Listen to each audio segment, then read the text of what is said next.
Hi hello ನಮಸ್ಕಾರ. ಎಲ್ರು ಹೇಗಿದ್ದೀರಾ? ಎಲ್ರು ಚೆನ್ನಾಗಿದ್ದೀರಿ ಅಂತ ಭಾವಿಸ್ತೀನಿ. ಇವತ್ ನಾನು ಯಾವ ರೆಸಿಪಿ ತೋರಿಸ್ತಾ ಇದ್ದೀನಿ ಅಂದ್ರೆ ನಾವೆಲ್ಲರೂ ಜಾಸ್ತಿ ಹೋಟೆಲ್ ಅಲ್ಲಿ ಆರ್ಡರ್ ಮಾಡುವಂತ ಜೀರಾ ರೈಸ್ ಮತ್ತೆ ದಾಲ್ ತಡ್ಕ. ಇದನ್ನ ಮನೇಲೆ ಮಾಡಿ ನೋಡಿ. ನೀವು ಇನ್ನೊಂದ್ಸರಿ ಹೋಟೆಲ್ ಅಲ್ಲಿ ತಿನ್ನೋದೇ ಇಲ್ಲ, ಅಷ್ಟು ಚೆನ್ನಾಗಿ ಬರುತ್ತೆ. ಹೋಟೆಲ್ಗಿಂತ ತುಂಬಾ ರುಚಿಯಾಗಿ ಮನೇಲೆ ಮಾಡ್ಬೋದು. ನಾನೀಗ ಫಸ್ಟ್ ಜೀರಾ ರೈಸ್ ಹೇಗ್ ಮಾಡೋದಂತ ತೋರಿಸ್ತಾ ಇದ್ದೀನಿ. ಒಂದು ಪ್ಯಾನ್ಗೆ ಸ್ವಲ್ಪ ಎಣ್ಣೆ ಮತ್ತೆ ತುಪ್ಪ ಹಾಕೊಳ್ತಾ ಇದ್ದೀನಿ. ಈ ಮನೇಲೆ ಮಾಡೋದ್ರಿಂದ ಮಕ್ಕಳಿಗೂ ತುಂಬಾ ಇಷ್ಟ ಆಗುತ್ತೆ ಮತ್ತೆ ಹೆಲ್ದಿ ಆಗಿರುತ್ತೆ. ಅದಕ್ಕೆ ಮನೇಲೆ ಮಾಡೋದ್ರಿಂದ ತುಂಬಾ ಒಳ್ಳೇದು. ಈಗ ನೋಡಿ ಎಣ್ಣೆ ಕಾದಿದೆ ಇಲ್ಲ ಚೆಕ್ ಮಾಡ್ತಾ ಇದ್ದೀನಿ. ಸ್ವಲ್ಪ ಜೀರಿಗೆ ಹಾಕಿ. ಇನ್ನು ಕಾದಿಲ್ಲ, ಇನ್ನು ಸ್ವಲ್ಪ ಕಾಯ್ಬೇಕು. ಫಸ್ಟ್ ನಾನು ಗೋಡಂಬಿ ಹಾಕೊಳ್ತಾ ಇದ್ದೀನಿ, ಯಾಕಂದ್ರೆ ಅದು ಸ್ವಲ್ಪ ಜಾಸ್ತಿ ಟೈಮ್ ತಗೊಳುತ್ತೆ ಬೇಯಕ್ಕೆ. ಅದಕ್ಕೆ ಸ್ವಲ್ಪ ಫಸ್ಟ್ ಗೋಡಂಬಿ ಹಾಕಿ ಆಮೇಲೆ ಜೀರಾ ಹಾಕೊಳ್ತೀನಿ. ಜೀರಾ ಇನ್ 2-3 ಸೆಕೆಂಡ್ ಅಲ್ಲಿ ಆಗಿ ಹೋಗ್ಬಿಡುತ್ತೆ. ಗೋಡಂಬಿ ಜಾಸ್ತಿ ಟೈಮ್ ತಗೊಳುತ್ತೆ ಅಂತ ಫಸ್ಟ್ ಗೋಡಂಬಿನೇ ಹಾಕೊಳ್ತಾ ಇದ್ದೀನಿ. ಸ್ವಲ್ಪ ಕೆಂಪಾದ್ಮೇಲೆ ಜೀರಿಗೆ ಹಾಕೊಂಡಿದ್ದೀನಿ. ನೋಡಿ ಜೀರಿಗೆನೂ ಆಯ್ತು. ಜೀರಿಗೆನ ಜಾಸ್ತಿ ಹಾಕಿದ್ದೀನಿ, ಯಾಕಂದ್ರೆ ಇದು ಜೀರಾ ರೈಸ್ ಆಗಿರೋದ್ರಿಂದ ಜೀರಿಗೆ ಜಾಸ್ತಿ ಹಾಕಿದ್ದೀನಿ. ನಂತರ ಕಾದಿರೋ ಎಣ್ಣೆ ಅಥವಾ ಅದು ಕಾದಿರೋ ತುಪ್ಪದಲ್ಲೇನೆ ಕೊತ್ತಂಬರಿನ ಹಾಕ್ಬೇಕು. ಸಣ್ಣದಾಗಿ ಹೆಚ್ಚಿಟ್ಕೊಂಡಿರುವಂತ ಕೊತ್ತಂಬರಿನ ಹಾಕ್ಬೇಕು. ಮೇಲೆ ಕೊತ್ತಂಬರಿ ಹಾಕಿದ್ರೆ ಟೇಸ್ಟ್ ಬರಲ್ಲ. ಎಣ್ಣೆಲೆ ಕೊತ್ತಂಬರಿ ಹಾಕಿದ್ರೆ ತುಂಬಾ ಚೆನ್ನಾಗಿ ಬರುತ್ತೆ. ನೋಡಿ ಎಷ್ಟು ಚೆನ್ನಾಗಾಯ್ತು. ಜಾಸ್ತಿ ಹುರಿಬೇಡಿ, ಯಾಕಂದ್ರೆ ಗೋಡಂಬಿ ಎಲ್ಲ ಕಪ್ಪಗಾಗ್ಬಿಡತ್ತೆ. ಸ್ವಲ್ಪ ಕೆಂಪಗಾದ್ಮೇಲೆ ರೈಸ್ನ ಸೇರಿಸ್ಕೊಳ್ಳಿ. ನೋಡಿ ನಾನು ರೈಸ್ನ ಸೇರಿಸ್ಕೊಂಡಿದ್ದೀನಿ. ಎಷ್ಟು ಚೆನ್ನಾಗಿ ಬಂದಿದೆ ನೋಡಿ. ಸಾಫ್ಟ್ ಆಗಿ ತುಂಬಾ ಫ್ಲೇವರ್ ಆಗಿ ಚೆನ್ನಾಗಿ ಬರುತ್ತೆ ಜೀರಾ ರೈಸ್. ಒಮ್ಮೆ ಮನೇಲೆ ಮಾಡಿ ನೋಡಿ, ಇನ್ನೊಂದ್ಸರಿ ನೀವು ಆರ್ಡರೇ ಮಾಡಲ್ಲ.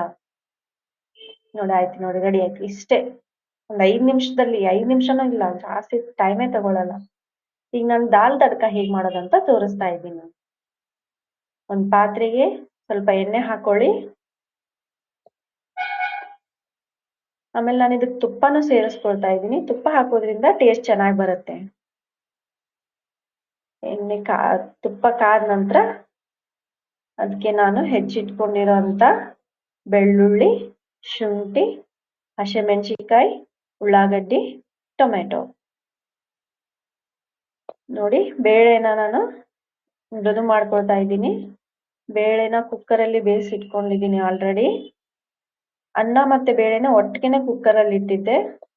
ಅನ್ನನ ಸಪ್ರೇಟ್ ಆಗಿ ಜೀರಾ ರೈಸ್ ಮಾಡಿದೆ, ಮತ್ತೆ ಇದನ್ನ ದಾಲ್ ತಡ್ಕ ಮಾಡ್ತಾ ಇದ್ದೀನಿ. ಇದರಲ್ಲಿ ಮೇನ್ ಇಂಗ್ರೀಡಿಯೆಂಟ್ ಮತ್ತೆ ಶುಂಠಿ ಮತ್ತೆ ಬೆಳ್ಳುಳ್ಳಿ. ಒಗ್ಗರಣೆಗೆ ಜೀರಿಗೆ ಸಾಸಿವೆ ಈಗ ಹಾಕ್ತಾ ಇಲ್ಲ ನಾನು. ಫಸ್ಟ್ಗೆ ನಾನು ಏನ್ ಹಾಕ್ತಾ ಇದ್ದೀನಿ ಅಂದ್ರೆ ಹೆಚ್ಚಿಟ್ಕೊಂಡಿರೋಂಥ ಶುಂಠಿ ಮತ್ತೆ ಬೆಳ್ಳುಳ್ಳಿ. ಶುಂಠಿ ಬೆಳ್ಳುಳ್ಳಿ ಪೇಸ್ಟ್ ಅಲ್ಲ, ಸಣ್ಣದಾಗಿ ಹೆಚ್ಚಿಟ್ಕೊಂಡಿರೋಂಥ ಶುಂಠಿ ಬೆಳ್ಳುಳ್ಳಿ, ಮೆಣಸಿನಕಾಯಿ ಹಾಕ್ತಾ ಇದ್ದೀನಿ. ಬೇಕಂದ್ರೆ ಹಾಕ್ಬೋದು, ಬೇಡ ಅಂದ್ರೆ ಬಿಡ್ಬೋದು. ತುಂಬಾ ಚೆನ್ನಾಗಿ ಫ್ಲೇವರ್ ಬರುತ್ತೆ ಶುಂಠಿ ಮತ್ತೆ ಬೆಳ್ಳುಳ್ಳಿ ಹಾಕೋದ್ರಿಂದ. ನಂತರ ಹೆಚ್ಚಿಟ್ಕೊಂಡಿರೋಂಥ ಉಳ್ಳಾಗಡ್ಡಿ ಹಾಕ್ತಾ ಇದ್ದೀನಿ.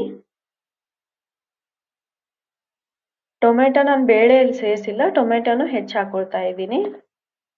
ಟೊಮೆಟೊ ಬೇಳೆಯಲ್ಲಿ ಹಾಕಿದ್ರೆ ಟೇಸ್ಟ್ ಬೇರೆ ಬರುತ್ತೆ, ಹೆಚ್ಚು ಹಾಕೊಂಡ್ರೆ ಬೇರೆ ಬರುತ್ತೆ. ಸೊ ಇದಕ್ಕೆಲ್ಲ ಫಸ್ಟ್ ನಾನು ಉಪ್ಪು ಹಾಕ್ತಾ ಇದ್ದೀನಿ, ಯಾಕಂದ್ರೆ ಚೆನ್ನಾಗಿ ಬೇಯುತ್ತೆ ಅಂತ. ಉಪ್ಪು ಹಾಕೋದ್ರಿಂದ ಉಳ್ಳಾಗಡ್ಡಿ ಎಲ್ಲ ಟೊಮೆಟೊ ಚೆನ್ನಾಗಿ ಬೇಯುತ್ತೆ.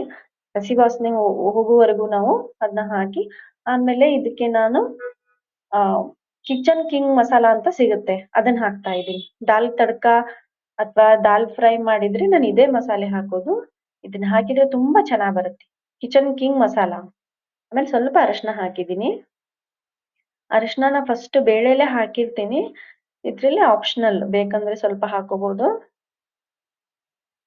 ಮೇನ್ ನಾನು ಇದಕ್ಕೆ ಹಾಕಿರೋದೇ ಕಿಚನ್ ಕಿಂಗ್ ಮಸಾಲಾ. ಆಮೇಲೆ ಬೇಯಿಸಿಟ್ಕೊಂಡಿರೋ ಬೇಳೆನ ಸೇರಿಸ್ತಾ ಇದ್ದೀನಿ.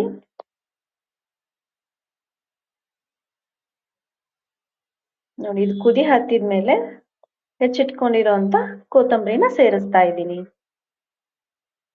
ನೀವು ಒಂದ್ಸರಿ ಮಾಡಿ ನೋಡಿ, ಎಷ್ಟು ಟೇಸ್ಟಿ ಆಗಿರುತ್ತೆ. ಇದು ಕುದ್ಮೇಲೆ ಇದಕ್ಕೆ ನಾನು ಮತ್ತೀಗ ತಡ್ಕ ಸೇರಿಸ್ತಾ ಇದ್ದೀನಿ. ತಡ್ಕ ಹಾಕ್ಲಿಕ್ಕೆ ಒಂದು ಪ್ಯಾನ್ ತಗೊಂಡಿದ್ದೀನಿ. ಎಣ್ಣೆ ಹಾಕಿ ಪ್ಯಾನ್ ಕಾದ್ಮೇಲೆ ಅದಕ್ಕೆ ಸ್ವಲ್ಪ ಎಣ್ಣೆ ಹಾಕ್ತಾ ಇದ್ದೀನಿ. ಈಗ ಇದಕ್ಕೆ ಜೀರಿಗೆ ಸಾಸಿವೆ ಹಾಕ್ತಾ ಇದ್ದೀನಿ. ಆಗ್ಲೇ ಜೀರಿಗೆ ಸಾಸಿವೆ ಹಾಕಿರ್ಲಿಲ್ಲಲ್ಲ, ಈಗ ಒಗ್ಗರಣೆಗೆ ಜೀರಿಗೆ ಮತ್ತೆ ಸಾಸಿವೆ ಹಾಕ್ತಾ ಇದ್ದೀನಿ.